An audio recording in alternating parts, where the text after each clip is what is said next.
भारत माता शिव शक्ति अवतार ओम मंडली सच्ची गीता मुरली ओम पिताश्री शिव बाबा याद है। आज है 19/9/2025 प्रातः क्लास। रिवाइज डेट है 5/5/1968। ओम नमः शिवाय। आज बाबा ने कहा, हे आत्मा, जी बाबा, अपने बाप को याद करो तो निहाल हो जाएंगे। बाप कहते हैं, जो मुझे याद करते हैं मैं भी उनको याद करता हूँ। जानता हूँ ये मेरे बच्चे हैं, जो मेरे लिए सर्विस करते हैं मैं भी उनको जास्ती याद करता हूँ तो उनको बल मिले। ओम नमः शिवाय। मीठे मीठे रूहानी बच्चे किसके पास आते हो? रूहानी बाप के पास। समझते हो हम शिव बाबा के पास जाते हैं। यह भी जानते हो शिव बाबा सभी आत्माओं का बाप है। यह भी बच्चों को निश्चय होना चाहिए। वह सुप्रीम टीचर भी है, सुप्रीम गुरु भी है। सुप्रीम को परम कहा जाता है। उस एक को ही याद करना है। नज़र से नज़र मिलाते हैं ना। गायन है ना, नज़र से निहाल स्वामी कीदा सतगुरु। उनका भी अर्थ चाहिए ना। नज़र से निहाल किसको? जरूर सारी दुनिया के लिए कहेंगे, क्योंकि सर्व का सद्गति दाता है। सर्व को इस पतित दुनिया से ले जाने वाला है।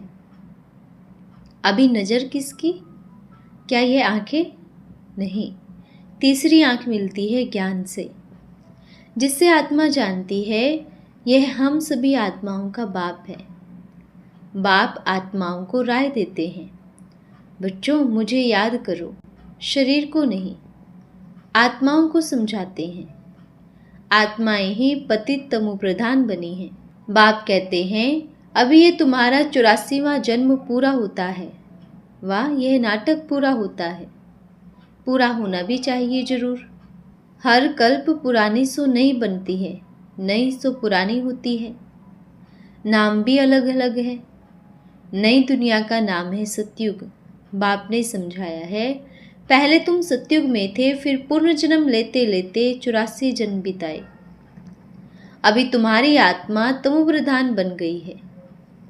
बाप को याद करो तो निहाल हो जाएंगे। बाप सम्मुख कहते हैं, मेरे को याद करो। कौन कहते हैं? परमपिता परमात्मा बाप कहते हैं, बच्चे आत्माभिमानी बनो, देह अभिमानी नहीं बनो। आत्माभिमानी बन मेरे में तुम नज़र लगाओ, मैं तेरे में नज़र लगाऊं। तुम भी नज़र लगाओ तो निहाल हो जाएंगे। बाप को याद करते रहो, इसमें कोई तकलीफ तो है नहीं। आत्मा ही पढ़ती है, पार्ट बजाती है, फिर वही पार्ट रिपीट करना है। 84 जन्मों का पार्ट बजाते बजाते सीढ़ी उतरते उतरते हमारी आत्मा पतित बन गई है। अभी कुछ भी दम नहीं रहा है। अभी तुम निहाल नहीं कंगाल हो, फिर निहाल कैसे बने? ये अक्षर भक्ति मार्ग के हैं, जिस पर बाप बैठ समझाते हैं। वेदों, शास्त्रों, चित्रों आदि पर भी समझाते हैं। नए चित्र भी बनवाते हैं। जो ज्ञान उनमें है उस पर चित्र बनाते हैं। कैसे? सो तो बच्चे समझ गए। तुमने ये चित्र बनाई है ना श्रीमत पर। आसुरी मत पर अनेक ढेर के ढेर चित्र बने हैं सभी मिट्टी पत्थर आदि के। जो चित्र आसुरी मत पर बनाए हैं उनका ऑक्यूपेशन कुछ भी नहीं जानते। बाप आकर सभी बच्चों को समझाते हैं, यह पढ़ाई है। भगवान वाच है तो उनकी कॉलेज हो गई ना। स्टूडेंट जानते हैं यह फलाना टीचर। यहाँ तुम बच्चे भी जानते हो यह बेहद का बाप पढ़ाते हैं, जो एक ही बार आकर ऐसी वंडरफुल पढ़ाई पढ़ाते हैं। इस पढ़ाई और उस पढ़ाई में रात दिन का फर्क है। वह पढ़ाई पढ़ते पढ़ते रात में पढ़ जाते हैं। इस पढ़ाई से दिन में चले जाते हैं। आसुरी पढ़ाई से दुर्गति होती है, ईश्वरीय पढ़ाई से सद्गति होती है। ये तुमको अभी पता पड़ता है। वह पढ़ाइयाँ तो जन्म जन्मांतर पढ़ते आए हैं। इसमें तो बाप साफ बताते हैं, आत्मा जब पवित्र होंगी तब ही धारणा होगी। कहते हैं ना, शेरनी का दूध के लिए सोने का बर्तन चाहिए। तुम बच्चे समझते हो हम अभी सोने का बर्तन बन रहे हैं। होंगे तो मनुष्य ही, परंतु आत्मा को संपूर्ण पवित्र बनाना है। 24 कैरेट सोना बनना है। सोना पहले 24 कैरेट था, अभी 9 कैरेट हो गया है। आत्मा की ज्योति जगी हुई थी, वह बुझ गई। एकदम सारी बुझ नहीं जाती, कुछ थोड़ा रहता है। कोई मरता है तो दीवा जलाते हैं ना, बुझ न जाए इसलिए घृत डालते रहते हैं। जिस पर ज्योत जगी रहती है वह है अल्पकाल की बात, यह है बेहद की बात। तुम आत्माओं की अभी ज्योत जगी है। ज्योत जागी हुई और बुझी वालों में फर्क है ना। ज्योत कैसे जगे, कैसे पद पाया, यह बाप बैठकर बतलाते हैं। बच्चों को कहते हैं तुम सिर्फ मुझे याद करो। जो मुझे अच्छी तरह याद करेंगे मैं भी उनको याद करूंगा। यह भी बच्चे जानते हैं, बरोबर नज़र से निहाल करने वाला बाप स्वामी है। इनकी आत्मा भी निहाल होती है। जैसे तुम्हारी ज्योत बुझ गई थी वैसे इनकी भी बुझ गई थी। तुम सभी परवाने हो, उनको क्षमा भी कहते हैं। कोई तो परवाने फेरी पहनने आते हैं, कोई अच्छी रीत पहचान लेते हैं तो जीते जी मर जाते हैं। कोई सिर्फ फेरी पहन चले जाते हैं, फिर कब आते हैं, फिर चले जाते हैं। इस संगम युग का ही सारा गायन है। इस समय जो कुछ चलता है उनके फिर बाद में शास्त्र बनाते हैं। बाप तो एक ही बार आकर तुमको वर्षा देकर जाते हैं। बेहद का बाप सिर्फ बेहद का वर्षा देंगे ना। यह तो गायन भी है। 21 पीढ़ी सतयुग में वर्षा कौन देते हैं? भगवान रचयिता ही वर्षा देते हैं रचना को। याद भी उनको करते हैं। वे बाप भी है, टीचर भी है। स्वामी सतगुरु भी उनको ही कहते हैं। भल तुम किसको स्वामी कहते हो? सतगुरु भी कोई को कहते होंगे, परंतु सत्य तो एक ही बाप है। सत्य माना ट्रुथ। ट्रुथ हमेशा गॉड को कहा जाता है, मनुष्य को नहीं। वे सत्य क्या करते हैं? वे पुरानी दुनिया को सचखंड बना देते हैं, दूसरा कोई बना न सके। जो सचखंड था वह अभी झूठखंड है। सचखंड के लिए हम पुरुषार्थ कर रहे हैं। सचखंड था अभी नहीं है, फिर पुरुषार्थ करते हैं। जो सचखंड था तो बाकी इतने सब खंड थे नहीं। वहाँ यह सभी होते ही नहीं, यह सभी पीछे आए हैं। सचखंड का किसको पता नहीं है। बाकी जो अभी खंड है उन्हों का तो सभी को मालूम है। अपने अपने धर्म के स्थापक को जानते हैं। बाकी सूर्यवंशी, चंद्रवंशी को और इस संगम युगी ब्राह्मण कुल को कोई नहीं जानते। प्रजापिता ब्रह्मा को भी कोई नहीं जानते। कहते हैं हम ब्राह्मण ब्रह्मा के औलाद हैं, परंतु बाप समझाते हैं वह है कुख वंशावली, तुम हो मुख वंशावली। वह कुख वंशावली है अपवित्र, तुम मुख वंशावली हो पवित्र।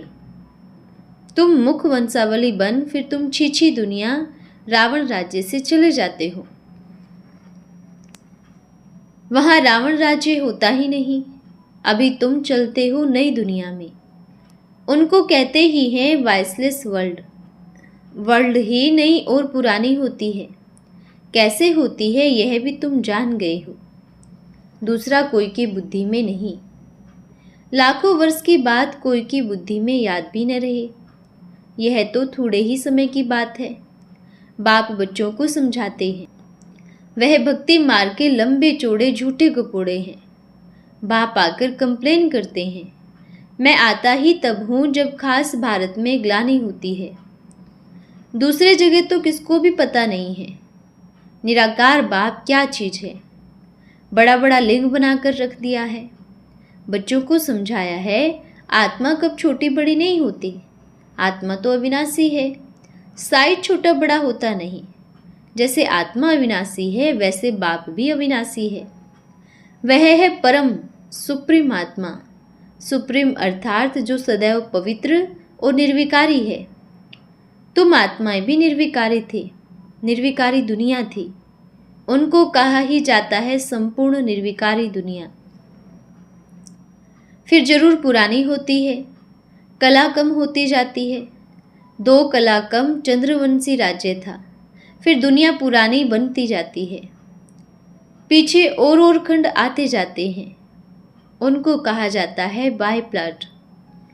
उन्हों के साथ तुम्हारा कोई कनेक्शन नहीं, परंतु मिक्सअप हो जाते हैं। ड्रामा प्लान अनुसार जो कुछ होता है वह फिर होगा। जैसे एक आया और कितने को बुद्ध धर्म में ले गया, धर्म ही बदल दिया। हिंदुओं ने अपना धर्म आपे ही बदला है, क्योंकि कर्म भ्रष्ट होने से धर्म भ्रष्ट भी हो जाते हैं। कर्म भ्रष्ट हो गए हैं ना, वाम मार्ग में चले गए। जगन्नाथ के मंदिर में भल गए होंगे, परंतु कोई को ख्याल नहीं आता। खुद विकारी हैं तो उन्हों को भी विकारी देखते हैं। यह नहीं समझते हैं कि देवताएं फिर वाम मार्ग में गए हैं। उन्हों के ये चित्र हैं। देवी देवता नाम तो बहुत अच्छा है, हिंदू तो हिंदुस्तान का नाम है। ये फिर अपन को हिंदू कह देते हैं। कितनी भूल है। इसलिए बाप कहते हैं यदा यदा ही धर्मस्य। बाप भारत में ही आते हैं, ऐसे तो नहीं कहते हैं कि मैं हिंदुस्तान में आता हूँ। यह है ही भारत। हिंदुस्तान व हिंदू धर्म है नहीं। मुसलमानों ने हिंदुस्तान नाम रखा है, यह भी ड्रामा की नूंद है। अच्छी रीत समझाना चाहिए, यह भी नॉलेज है ना। पुनर्जन्म लेते लेते वाम मार्ग में आते आते भ्रष्टाचारी विकारी बन गए हैं। फिर उन्हों के आगे कहते हैं आप संपूर्ण निर्विकारी हो, हम विकारी पापी हैं। और कोई खंड वाले ऐसे नहीं कहेंगे कि आप संपूर्ण निर्विकारी, हम विकारी हैं, हमारे में कोई गुण नहीं। ऐसे कहते कब सुना नहीं है। सिख लोग भल ग्रंथ के आगे बैठते हैं, परंतु ऐसे नहीं कहेंगे नानक निर्विकारी है, हम विकारी हैं। नानक पंथी कंगन लगाते हैं, वह है निर्विकारी पने की निशानी, परंतु विकार बगैर रह नहीं सकते। झूठी निशानी दे रखी है। जैसे हिंदुओं ने जनेऊ पहना है ना, वह भी वास्तव में पवित्रता की निशानी है। आगे जनेऊ बहुत पहनते थे, बहुत रस्म रिवाज है। आजकल तो कुछ भी है नहीं। धर्म वगैरह कुछ भी चलता थोड़े ही है, धर्म ही चट हो गया है। देवी देवता धर्म वाले ही हिंदू बन गए हैं। एक ही भारत है जो सभी धर्मों को छुट्टी देते हैं, क्योंकि अपने धर्म को नहीं जानते हैं। वास्तव में हिंदू धर्म तो है नहीं। क्या क्या हो रहा है, बाप बैठ समझाते हैं। यह है पुरानी दुनिया। मनुष्यों को तो कुछ भी पता नहीं, किसके ध्यान में भी नहीं आता। यह भक्ति मार्ग चल रहा है। इनको कहा जाता है भक्ति कल्ट। ज्ञान कल्ट सतयुग में हो जाता है। सतयुग में संपूर्ण निर्विकारी होते हैं, यहाँ तो हो न सके। देवताओं को कहा जाता है संपूर्ण निर्विकारी। कलयुग में तो संपूर्ण निर्विकारी हो न सके। सन्यासियों का धर्म ही अलग है, वह है ही निर्वृत्ति मार्ग वाले। प्रवृत्ति मार्ग की स्थापना तो बाप ही करते हैं, बाकी इन सभी के गुरु हैं निर्वृत्ति मार्ग वाले। उनसे इन्हों का जोर जास्ती हो गया है। सन्यासी है ना, संस्कृत भी पढ़ते हैं, वेद उपनिषद आदि भी पढ़ते हैं। बाप कहते हैं यह सभी है शास्त्रों का भूसा। जो कुछ तुमने पढ़ा है इन सभी से मैं थोड़े ही मिलता हूँ। मैं तो जब आता हूँ सभी को नज़र से निहाल कर देता हूँ। गायन भी है ना, नज़र से निहाल स्वामी किद्दा सतगुरु। यहाँ तुम क्यों आए हो? निहाल बनने, विश्व का मालिक बनने। बाप को याद करो तो निहाल बन जाएंगे। ऐसे कब कोई कहेंगे नहीं कि ऐसा करने से तुम यह बन जाएंगे। बाप ही कहते हैं तुमको यह बनना है।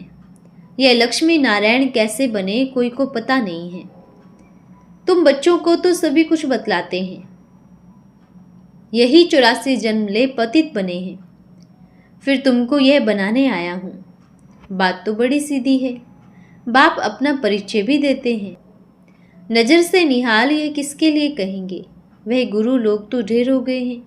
अबलाएं माताएं भोली हैं, तुम भी सभी भोलेनाथ के बच्चे हो। शंकर की तो बात ही नहीं, आंखें खोले और विनाश हो जाए, यह भोलापना है क्या? ऐसे भी नहीं, ऐसे नहीं कि बाप कहेंगे कि विनाश करो, यह भी पाप हो जाए। बाप कब ऐसा काम कर न सके।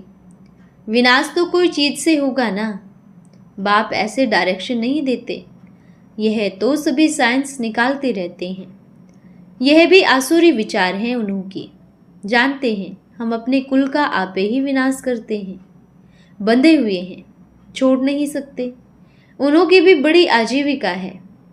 नाम कितना होता है, एरोप्लेन में मून आदि में जाते हैं, फायदा तो कुछ भी नहीं। अभी तुम बच्चे जानते हो, देखते हो, बाप भी तुम्हारी आत्मा को देखते हैं। ये शरीर तो विनाशी है, आत्मा ही अविनाशी है। इस हालत में तो आत्माभिमानी बनना चाहिए। मीठे मीठे बच्चों, तुम भी बाप से नज़र लगाओ। हे आत्मा, अपने बाप को याद करो तो निहाल हो जाएंगे। बाप कहते हैं, जो मुझे याद करते हैं मैं भी उनको याद करता हूँ। जानता हूँ यह मेरे बच्चे हैं। जो मुझे याद करते हैं मैं भी उनको याद करता हूँ। जो मेरे लिए सर्विस करते हैं मैं भी उनको जास्ती याद करता हूँ, तो उनको बल मिले। यहाँ सभी बैठे हैं, जो निहाल हो जाएंगे वह ही यह बनेंगे। कोई राजा, कोई प्रजा बनेंगे। बाप तो सभी के चलन को जानते हैं। बाप को ही नहीं याद करते हैं तो फिर बाबा उनको कैसे याद करेंगे? गायन है ना, याद करो तो मैं भी याद करूँगा। और संग तोड़ एक संग जोड़ना है। अच्छा, रूहानी बच्चों को याद प्यार और नमस्ते। हम रूहानी बच्चों की रूहानी माता पिता बाप दादा को याद प्यार, शुभ प्रभात और नमस्ते बाबा, नमस्ते। धन्यवाद बाबा, धन्यवाद। आज का वरदान है वरदानी मूर्त भव। एक है महादान अर्थात ज्ञान रत्नों का दान। दूसरा है वरदान अर्थात कमजोर निर्बल आत्माओं प्रति अपने शुद्ध संकल्प, शुभ भावना द्वारा सर्वशक्तिवान से प्राप्त हुई शक्तियों का दान। क्या आप बच्चे स्वयं को वरदानी मूर्त समझते हो? शक्तियों को विशेष रूप में वरदानी कहकर पुकारते हैं। अभी अंत के समय में महादानी से भी ज़्यादा वरदानी रूप की सेवा होगी। अंतिम स्टेज पावरफुल होने के कारण, स्वयं की संतुष्ट स्थिति होने के कारण वे आत्माएं भी जल्दी संतुष्ट हो जाती हैं। खुश होकर बार बार आप विशेष आत्माओं के गुण गाएगी और कमाल है कि आवाज़ अनेक आत्माओं के मुख से निकलेगी। अब ऐसे वरदानी मूर्त बनने के लिए कौन सा पुरुषार्थ करना है? सदा स्वयं से और सर्व से संतुष्ट। ऐसी संतुष्ट आत्मा ही वरदानी रूप में प्रसिद्ध होगी। अच्छा, ओम नमः शिवाय।